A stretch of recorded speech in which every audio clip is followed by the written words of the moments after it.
Hi friends, welcome to Savi Ari Designers. நம்ம இந்த வீடியோவில் பார்க்க போகிறது இந்த கிராண்ட் ப்ளவுஸ் டிசைன் தான். இது வந்து ஒரு நிச்சயதார்த்த ப்ளவுஸ் தான். இதில் பார்த்திங்கன்னா இது ஃபுல்லாக போடுற வீடியோ என்னால் எடுக்க முடியல, டைமே இல்லை, ரொம்ப எமர்ஜென்சியாக முடிச்சிருக்கேன்.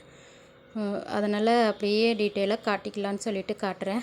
பாருங்கள், இந்த லீஃப் டிசைன் இருக்குது இல்லைங்களா, இந்த ஃபஸ்ட்டு நான் வந்து அந்த கொடி கொடியாக இருக்கிற டிசைன்ஸ் எல்லாம் ட்ரா பண்ணி ட்ரேஸ் பண்ணி எடுத்துக்கிட்டேன். கொடியும் லீஃபும் மட்டும், அதை மட்டும் ட்ரா பண்ணி ட்ரேஸ் பண்ணி எடுத்துக்கிட்டு, தெரியுதுங்களா, அந்த ஷேப்பு, அந்த ட்ரையாங்கிள் ஷேப் மாதிரி இருக்குது இல்லைங்களா, அது அந்த ஷேப்புக்கு ட்ரா பண்ணி எடுத்து அதில் இந்த கொடி டிசைனும் லீஃபையும் ட்ரா பண்ணி ட்ரேஸ் எடுத்துக்கிட்டேன்.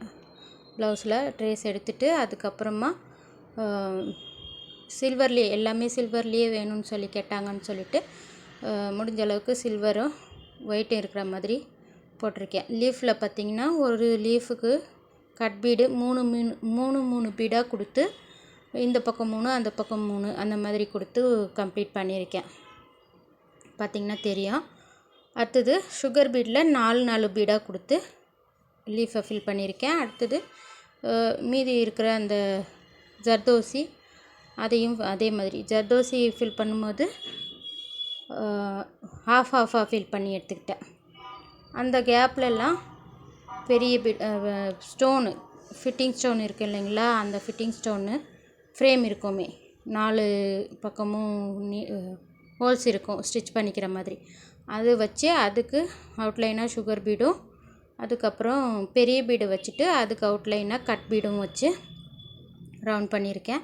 அதுக்கப்புறம் பார்த்திங்கன்னா கேப்பில் எல்லாம் white bead, 3 size white bead use பண்ணியிருக்கேன். பார்த்திங்கன்னா சைஸ் தெரியும், அதனால தான் பக்கம் வச்சு காட்டியிருக்கேன். இது இதுவும் அந்த கோல்டும் ஒரு சைஸாக இருக்குது, இதுவும் சரிங்களா, கோல்டும் அதுவும் ஒரு சைஸாக இருக்கும், பக்கமே இருக்குது பாருங்கள்.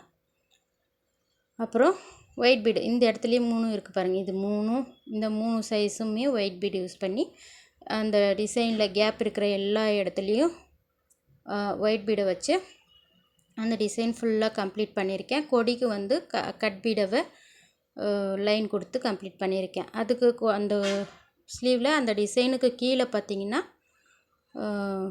இந்த மாதிரி 3 பீடாக வச்சுட்டு, ஃபஸ்ட்டு 4 லைனில் ஜரியில் போட்டு இந்த மாதிரி 3 பீடாக வச்சுட்டு, அதுக்கப்புறமா ஒத்த பீடாக இந்த மாதிரி கோல்டு கலரும் ஒயிட்டும் சேர்த்து வச்சுருக்கேன். கோல்டு கலர் ஆட் பண்ணிக்கலான்னு கஸ்டமர் கேட்டால் அவங்க வந்து இந்த அளவுக்கு ஆட் பண்ணால் போதும்னு சொன்னதுனால போட்டுட்டு, மீதி மேலே இருக்கிற கேப்பில் இந்த மாதிரி கட் பீடில் லைன்ஸ் கொடுத்துக்கிட்டேன்.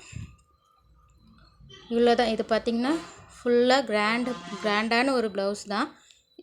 சிம்பிளாக போட்டு கம்ப்ளீட் பண்ணியாச்சு. இப்போ ஃப்ரண்ட்டில் பார்த்திங்கன்னா ஃப்ரண்ட் அண்ட் பேக்குக்கு இந்த மாதிரி ஸ்கேலப் டிசைன் தான் கொடுத்துருக்கேன். 4 லைனில் ஜரியில் கொடுத்துட்டு, கீழே ஒரு சில்வர் கலரில் சுகர் பீடு கொடுத்துட்டு, சென்டரில் இந்த மாதிரி பெரிய பீடு ஒயிட், நான் யூஸ் பண்ணியிருக்கிற ஒயிட்டில் பெரிய பீடு அதை வச்சுட்டு அதுக்கு சுகர் பீடு அவுட்லைன் கொடுத்துட்டு, ஒயிட் அந்த கட் தானா அதில் வந்து 3 பீடாக இந்த பக்கம் சென்டரில் வச்சுட்டு, இந்த பக்கம் 2 அந்த பக்கம் 2 வச்சுட்டு, அந்த ஒயிட் பீடு கொடுத்ததுக்கு நேரில் கோல்டு பீடும் ஒரு சுகர் பீடும் வச்சுருக்கேன். அந்த ஸ்கேலப்போட சென்டரில் ஒயிட் பீடும் ஒரு சுகர் பீடும் வச்சுருக்கேன். புட்டா சேம் அந்த 3 பீடு வச்சேன் இல்லைங்களா, அது. இது வந்து ஃப்ரண்ட்டு. இந்த ப்ளவுஸு பிரின்சஸ் கட் ப்ளவுஸு, அதனால் ஃப்ரண்ட்டுக்கு ஃபுல்லுத்துக்குமே போட்டிருக்கேன். பேக் ப்ளவுஸ் வந்து பேக் ஓப்பன் வச்சு, இந்த ப்ளவுஸ் வந்து பேக் ஓப்பன் வச்சது. இது ஃபுல்லாக பேக் நெக்கு இந்த மாதிரி போட்டிருக்கேன். இவ்வளோ தான் ஃப்ரெண்ட்ஸ். கண்டிப்பாக இந்த டிசைன் உங்களுக்கு யூஸ்ஃபுல்லாக இருந்திருக்கும். என்ன ஒன்று, இந்த ஜர்தோசி லீஃப் தான் பிரச்சனையாக இருக்கும், அதுவும் கூட நீங்கள் பீட்லேயே ட்ரை பண்ணி பார்க்கலாம். சரிங்களா, வீடியோ பிடிச்சிருக்குன்னு நினைக்கிறேன். Thank you friends.